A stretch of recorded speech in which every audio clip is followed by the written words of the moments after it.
Scripture is in Matthew 9. If you happen to have a Bible with you, you can open that up. But if not, we'll listen to these words together. Jesus is talking about faith.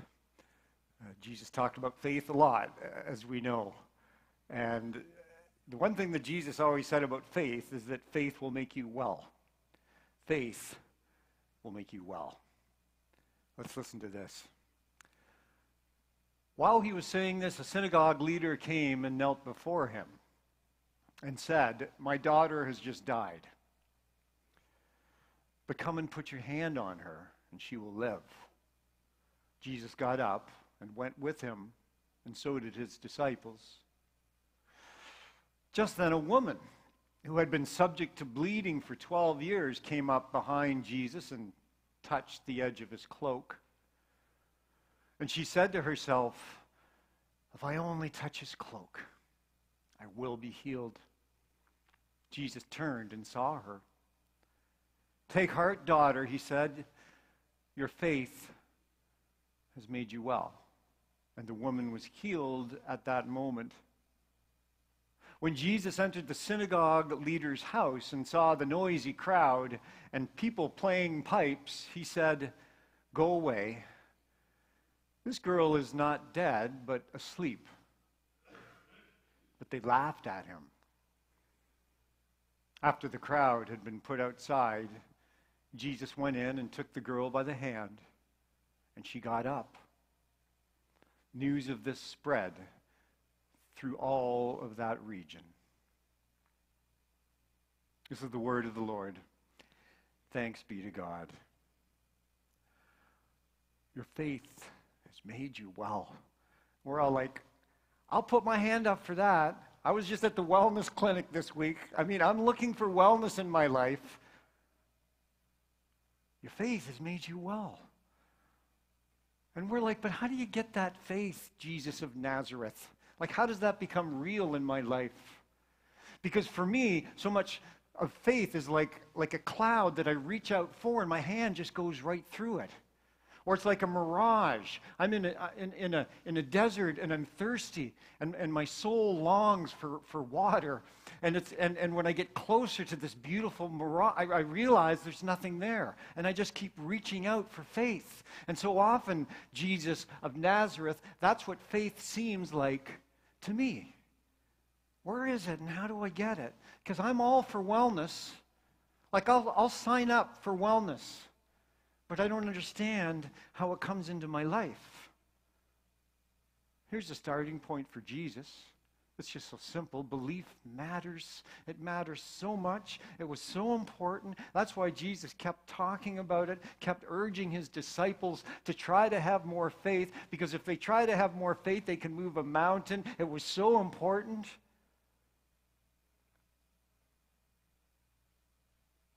You have to believe in something. It has to be Jesus' belief, though. It can't be just any belief. Think of all the things our culture believes collectively. We believe in the horoscope.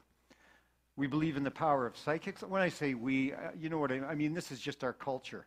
We believe in numerology, astrology, Scientology. Some people believe that the Jays are going to win today, and the Red Sox and the Yankees are going to lose. The Jays are going to win the wild card and go on to the World Series. Some people believe that. We can believe anything. Jesus is saying, look, you need to believe in the right thing. I want you to believe in what I bring.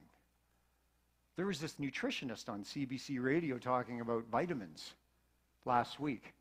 And he was saying people have been duped by the vitamin industry. That's what this guy was saying. You can agree or not agree, but he was just saying, you don't need vitamins to be healthy, just eat well. Like, what did people do for thousands of years before one-a-days came out? You can believe in it. Lots of people believe in vitamins. Jesus, look, there's a lot of things in this world you can believe. I want you to believe in what I bring. It has to be my faith, the faith that I bring, that will make you well. I'm signing up for that. But what is it and how do I get it? There are stories of people in the Bible, regular people. You got to understand, this is so important. All the disciples are us. They're just us. They're all just so regular. They're weak. They make mistakes. They're not educated. They're greedy. I mean, Matthew was a cheat. Matthew, the tax collector, who went on to write the Gospel of Matthew. All of those people who are us, they're us. They found a way to believe that was so powerful for them that they left their homes, they went out into the world, and they preached that gospel. And some of them gave their lives for it. How did that happen? How did they get it? There are people here in this place. You can find the same people here in this place who have found that faith. They're just regular people. And they'll testify with all the disciples, with Paul who was converted, and with all the other. They'll line up and they'll testify to you on this day that this faith is real and this faith will make you well. But even then, some of us just reach for a cloud and our hand goes right through it, and we can't figure out how to bring this kind of faith into our lives so that we're empowered and we're so passionate about going out into the world and making that kind of a difference. As we look at this bread and this cup, this communion sacrament, and we say together these words, we do this in remembrance of Jesus. I want to remind you of one aspect of Jesus' faith. I'll just bring forward this and it might help us. We've looked at this word before. There is a word, a Greek word, pistis. It's P-I-S-T-I-S. Picture that word in your mind's eye. P-I-S-T-I-S. Pistis. That's the Greek word that is translated in our Bible as faith. But a better translation for that word is actually trust.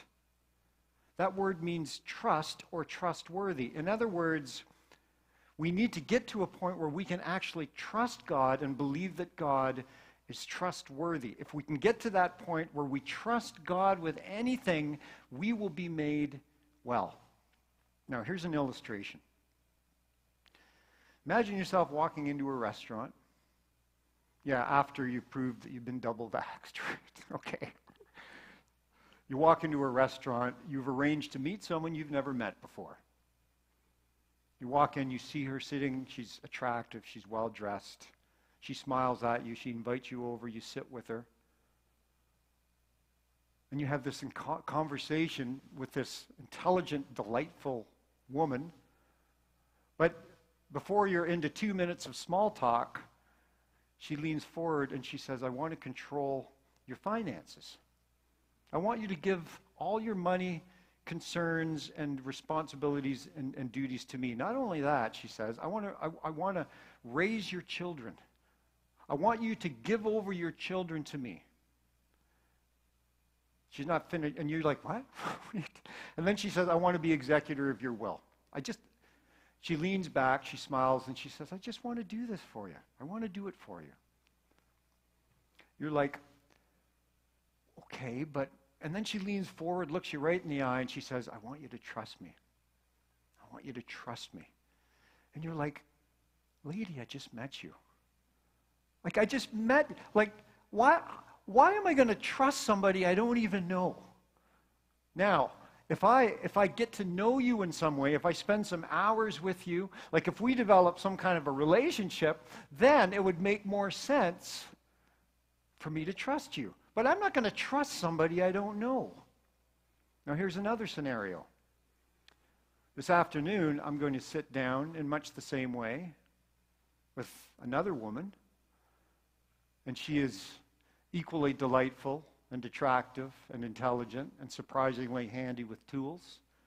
And we're going to sit down together and eat, and she is going to say exactly the same thing to me.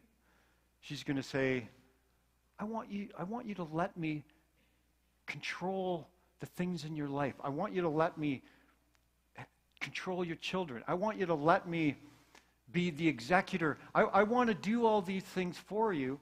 And in that scenario, I'll just immediately say, yes, of course. Of course I'll let you do that. Why? What's the difference? Well, the difference is she's my partner, she's my best friend, she's my wife, she's the love of my life. And in that relationship, I have learned to trust her. So of course, I'll give you anything.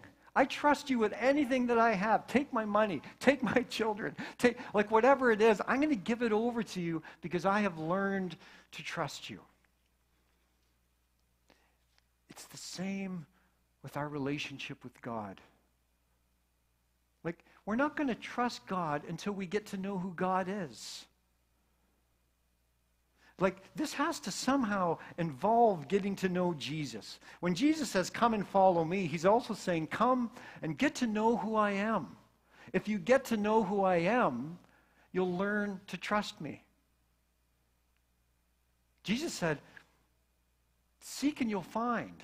If you seek me, you'll find me. And if you find me, you will learn to trust me.